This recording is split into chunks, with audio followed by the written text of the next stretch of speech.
Assessment for integrated units by Molly Horn. For an assessment task in an integrated curriculum to be effective, the task needs to be more dependent on the student's common concepts and skills than the consolidation of multidisciplinary content knowledge. An integrated curriculum is an alternative form of curriculum that is less derived from academic disciplines and is more derived from interdisciplinary methods. Integrated curriculum is defined by Dowden as the student-centered approach to curriculum.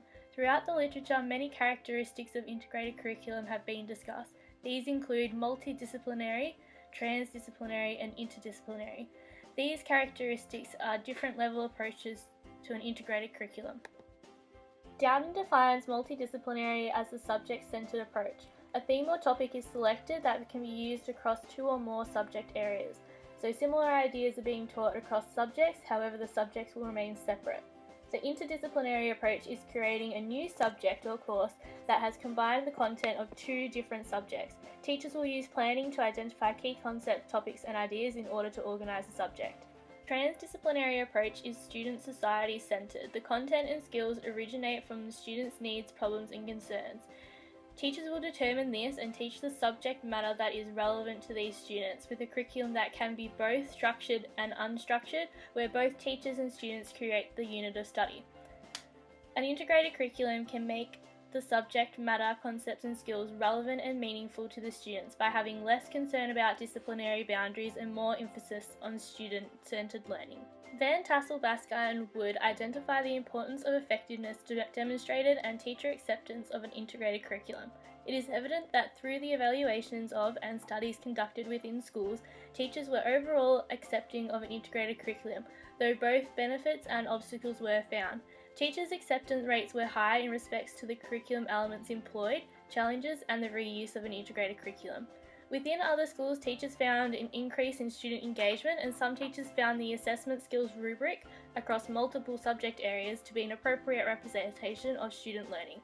Within a student-centered environment, it is evident that assessing students on their skills and common concepts is a more effective means of assessment. With this approach, students are more likely to answer 50% of questions correctly. This increases students' engagement and enables for students to develop further learning.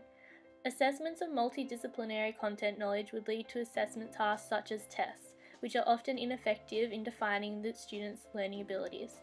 Enhanced student learning is the aim of an integrated curriculum. Schools that have implemented an integrated curriculum have higher academic achievement outcomes than the schools that have not implemented a student-centered curriculum. An integrated curriculum is a balance between common concepts, skills, and multidisciplinary content knowledge. Though when it comes to the effectiveness of assessment tasks, common concepts and skills outweigh multidisciplinary content knowledge. Brady and Kennedy identified that although an integrated curriculum focused on the development of skills and concepts rather than subject matter is a more drastic change to the curriculum, it does provide students with lifelong skills and concepts that can be used in the real world. Common concepts and skills are not so different from the Australian curriculum's general capabilities, and if these concepts and skills were to become the main focus of the curriculum, specific content knowledge will therefore become less relevant. Many schools have already implemented a subject or course that is devoted to teaching students skills and concepts such as vocational education. Griffin discusses the benefits of assessing students by their skills rather than their content knowledge. Test scores and percentages are poor representations of actual skills students have learned, what students are ready to learn, and what students are ready to be taught. Teachers find that test scores do not provide helpful or accurate information as it is simply comparing one student with the rest of the class. Griffin states that by assessing the students' skills, it allows students to compare between their own skills assessments, previous and current, rather than comparing with the class. This allows for greater progress in learning. In conclusion, the effectiveness of assessment is more dependent on common concepts and skills than multidisciplinary knowledge within an integrated curriculum. An integrated curriculum is student-centered, which encourages an approach to teach students skills and concepts they will need in the global world. Assessing these skills allows teachers to gain more information regarding the students' abilities to participate in a society. Thank you for listening.